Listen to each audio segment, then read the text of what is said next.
था। ये वही केजरीवाल है, ये वही थूक चाटने वाला केजरीवाल है जो आपका यहाँ दिल्ली में बोलता है चलो दारू के साथ चखना फ्री, सिगरेट फ्री, ये सब करते हैं। जिसको शिक्षा देना चाहिए था वो यहाँ दारू बांट रहे हैं। और ऊपर से आपने एक फ्री का तोहफा और दे दिया, एक के साथ एक ले लो। वो तो घर के अंदर आएंगे, अपनी बीबी को मारेंगे, बच्चों को मारेंगे, और क्या करना है?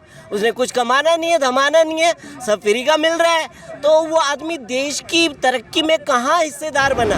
पंजाब में कहते थे क्या, नशा मुक्त कर देंगे पंजाब को, ठीक है, और दिल्ली को नशा युक्त बना दिया इन्होंने। ये फ्री की रेवड़ियाँ बांटना जानते हैं, और फ्री की रेवड़ियाँ बांटने का हर्ष आपने श्रीलंका में देखा होगा। श्रीलंका में भी ऐसे ही हुआ। एक तो उनका परिवारवाद और दूसरा फ्री की रेवड़ियाँ, ठीक है ना। जब आप फ्री का देने लग जाते हैं तो जो लोग फ्री का खाने की आदत पड़ जाएगी वो आदमी देश के लिए कुछ करेगा? नहीं करेगा। उसको तो सब फ्री का चाहिए कि आते हैं बंदे और लगा के हाँ जी झूम रहे हैं जी, कोई इधर गिर रहा है, कोई इधर गिर रहा है। तो कहने का मतलब क्या है, इन्होंने दिल्ली को ना बर्बाद करने की ठानी हुई है। ये आदमी हमेशा गिरगिट की तरह रंग बदलता रहता है। कहते पहले तो मैं सिक्योरिटी नहीं लूँगा, मैं देखिए कितना प्रचार में लोग पैसे खर्च करती हैं, बीजेपी कितना पैसा खर्च करती है, कांग्रेस कितना। आज की डेट में सबसे ज़्यादा प्रचार में अगर कोई पैसा खर्च कर रहा है तो वो केजरीवाल खर्च कर रहा है। नमस्कार दोस्तों, मैं हूं साक्षी और आप देख रहे हैं हिंदुस्तान 9 न्यूज़। इस वक्त मैं दिल्ली में हूं तो केजरीवाल सरकार की बात ज़रूर आएगी।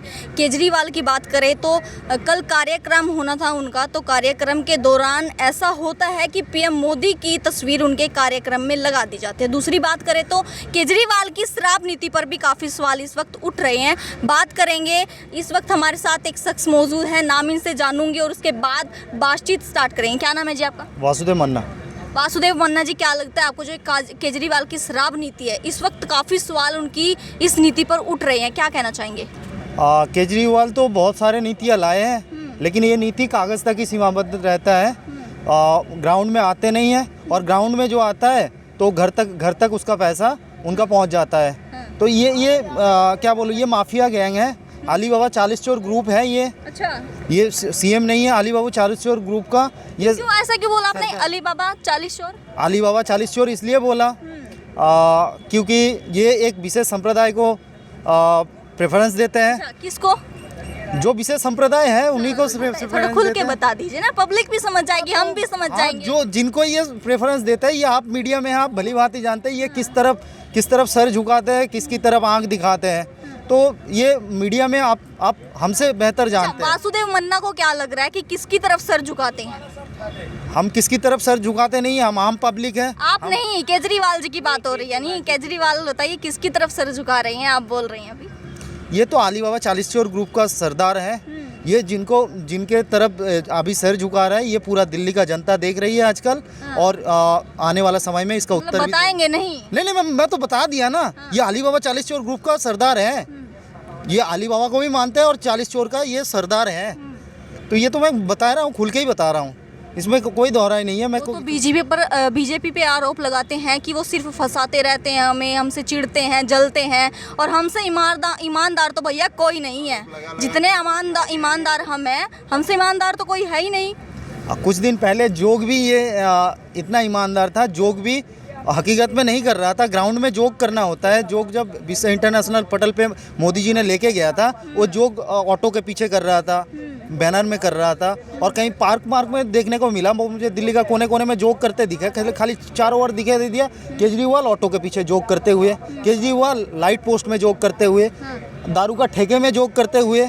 ये जोग को इतना प्रमोट किया इंटरनेशनल मार्केट में कि इंटरनेशनल मार्केट में भी ये बड़ा नाम कमाया है इन्होंने। और थूक चाटने वाली ये जो सरदार है, ये थूक के भी चाटते हैं, ऐसा नेता है ये। अच्छा, आप नीतियों की बात अभी कर रहे थे कि नीतियां ऐसे लाते हैं कि कोई भी सक्सेसफुल नहीं हो पाती। नीतियों की अगर हम बात करें तो केजरीवाल जी बोलते हैं कि दिल्ली में स्कूल ऐसे हैं, एक स्कूल बिल्कुल चमका हुआ है। सड़कों की बात अगर हम करें तो सड़कें चमकी हुई है। विकास इतना ज़्यादा दिल्ली में हो चुका है कि क्या ही बोले उसके बारे में। और इस बलबूते पर पंजाब में भी सरकार बना चुके हैं। इस बलबूते पे ये झूठ चलाते देखिए, एक मैडम आप भी जानते हैं कि झूठ को अगर 100 बार बोला जाए तो उससे साबित होता है। ये पंजाब की जनता अभी इसको भुगत रहा है, इसको जो वोट देके जो गलती किया है अभी वो पश्चाताप हो रहा है उनको। और इनका क्या बोलूँ, जनसेवक नीति ऐसा है जो बच्चे को शिक्षा देना चाहिए था, इन्होंने शिक्षा स्कीम लाई, ठीक है। बच्चा को जो जिनको शिक्षा देना चाहिए था उनको ट्रैफिक सिग्नल पे खड़ा करवा के केजरीवाल का फोटो पकड़ा के खड़ा करवाया। ये आपने भी देखा होगा और सब मीडिया में चलाया होगा। हर कोने कोने में इन्होंने ट्रैफिक सिग्नल में खड़ा करवाया था। ये वही केजरीवाल है, ये वही थूक चाटने वाला केजरीवाल है जो आपका यहाँ दिल्ली में बोलता है चलो दारू के साथ चखना फ्री, सिगरेट फ्री, ये सब करते हैं। जिसको शिक्षा देना चाहिए था वो यहाँ दारू बांट रहा है और वहाँ जाके ऐसा दोहरी रवैया है, ऐसा गिरगिट महाराज है ये। क्या लगता है आपको कि जिस तरह से यहाँ पर दारू फ्री में मिल रही है, एक के साथ एक फ्री मिल रही है और काफ़ी लोगों को इसकी लत लगती जा रही है, जो नहीं पीना चाहता है वो भी पी रहे हैं इस वक्त, तो क्योंकि फ्री में मिल रही है, भाई फ्री का माल है क्यों ना लिया जाए। क्या लगता है इसकी जगह अगर कोई राशन पानी की फ्री चीज़ मिले तो बेहतर हो सकता है या नहीं? नहीं, ये राशन पानी फ्री में देंगे नहीं, शिक्षा देंगे नहीं, झूठा वादा करेंगे कि मैंने हॉस्पिटल को बहुत उन्नत किस्म का कर दिया है, दिल्ली को लंदन बना दिया, पेरिस बना दिया, ना जाने क्या क्या बना दिया इन्होंने। अपने सपने में भी आता है आजकल। और इनका ये जो माफिया गैंग है, ये जो डाकू वाला जो माफिया गैंग है, इनका आज जो कलेक्शन है ये आज देखने को मिल रहा है।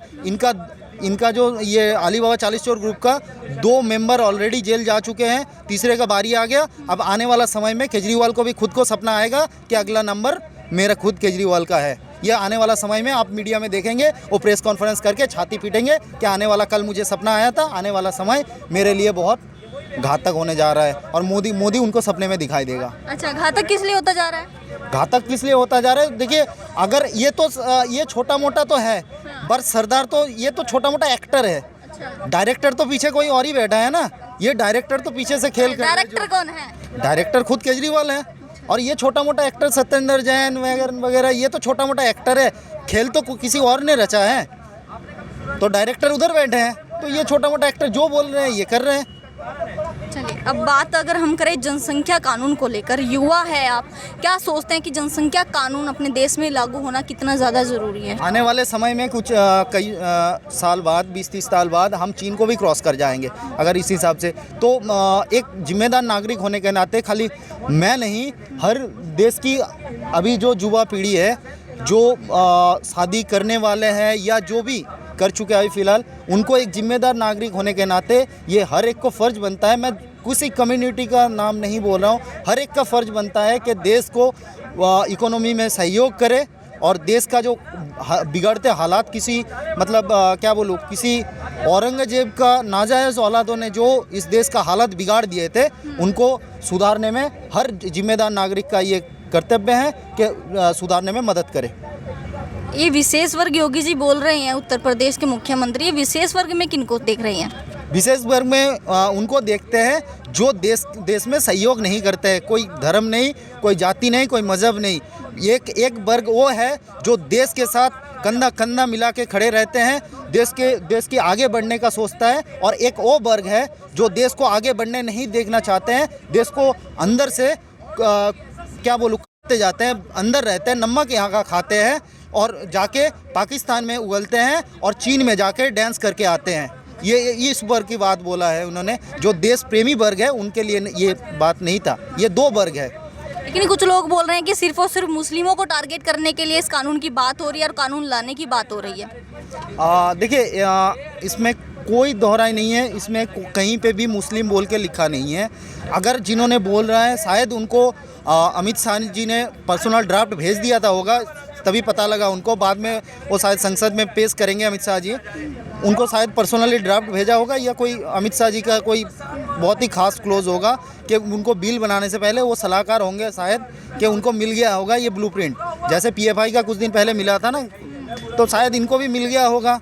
तो इसलिए इनको पता लग गया होगा कि बिल में ये पॉइंट है कि ये इसमें मुस्लिम का ही बोला गया है, स्पेशली टारगेट किया गया है। चलो, क्या नाम है जी आपका? हाँ, मेरा नाम AS रावत है।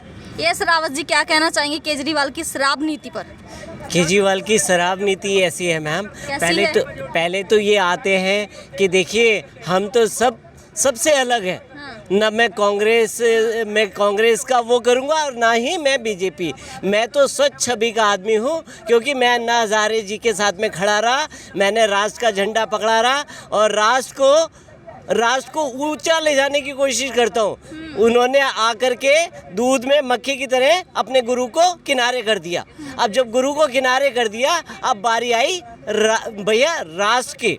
अब राष्ट्र में देखिए क्या क्या, जब भी हमारे राष्ट्र के ऊपर कोई ऐसी बात आती है तो वो क्या करते हैं, वो कहते हैं जी बताओ जी कितने लोग थे वहाँ पे हैं, अब इनको गिनाओ, रॉकेट की तरह उनको वहाँ पैराशूट पे छोड़ दो वहाँ पे और गिनती करते रहेंगे। तो एक तो ये सबसे बड़े देशद्रोही हैं। और दूसरी चीज़ शराब नीति क्या है कि एक के साथ एक फ्री दे रहे हैं। पंजाब में कहते थे क्या, नशा मुक्त कर देंगे पंजाब को, ठीक है, और दिल्ली को नशा युक्त बना दिया इन्होंने। अब आए के साथ एक फ्री मिल रही है, के साथ एक फ्री मिल रही है। और उसके उदाहरण आपने आसपास के उसमें वातावरण में देख ही लिए होंगे कि आते हैं बंदे और लगा के हाँ जी झूम रहे हैं जी, कोई इधर गिर रहा है, कोई इधर गिर रहा है। तो कहने का मतलब क्या है, इन्होंने दिल्ली को ना बर्बाद करने की ठानी हुई है। ये फ्री की रेवड़ियाँ बांटना जानते हैं और फ्री की रेवड़ियाँ बांटने का हर्ष आपने श्रीलंका में देखा होगा। श्रीलंका में भी ऐसे ही हुआ, एक तो उनका परिवारवाद और दूसरा फ्री की रेवड़ियाँ, ठीक है ना। जब आप फ्री का देने लग जाते हैं तो जो लोग फ्री का खाने की आदत पड़ जाएगी वो आदमी देश के लिए कुछ करेगा, नहीं करेगा, उसको तो सब फ्री का चाहिए। अब डीटीसी की हाल देख लीजिए, कितनी बुरी हालत है डीटीसी की। सीटें ऐसे लुढ़की पड़ी हुई, एसी लटके पड़े हुए, पंखे लटके पड़े हुए, तो ये फ्री का ही नतीजा है। पर लोगों को क्या है, फ्री की आदतें डाल के और उनको मतलब काम चोर बनाने की एक साजिश है। और वो साजिश जब काम ही नहीं करेंगे और ना देश के विकास में कुछ करेंगे, और ऊपर से आपने एक फ्री का तोहफा और दे दिया, एक के साथ एक ले लो, वो तो घर के अंदर आएंगे, अपनी बीबी को मारेंगे, बच्चों को मारेंगे, और क्या करना है, उसने कुछ कमाना नहीं है, धमाना नहीं है, सब फ्री का मिल रहा है। तो वो आदमी देश की तरक्की में कहाँ हिस्सेदार बना। केजरीवाल जी बोलते हैं कि कोई भी दिल्ली का आदमी ऐसे नहीं बोल सकता कि हमारे मुख्यमंत्री में ये कमी है। क्यों? जिस आदमी के अंदर जमीन से मतलब पाँव से लेकर और सर तक कमियां हो, उसके लिए बोलने में क्या हर्ज है, बताइए, कोई हर्ज है? ऐसे आदमी को तो देखिए, ये आदमी हमेशा गिरगिट की तरह रंग बदलता रहता है। कह रहे पहले तो मैं सिक्योरिटी नहीं लूँगा, मैं देखिए कितना प्रचार में लोग पैसे खर्च करती हैं, बीजेपी कितना पैसा खर्च करती है, कांग्रेस कितना। आज की डेट में सबसे ज़्यादा प्रचार में अगर कोई पैसा खर्च कर रहा है तो वो केजरीवाल खर्च कर रहा है।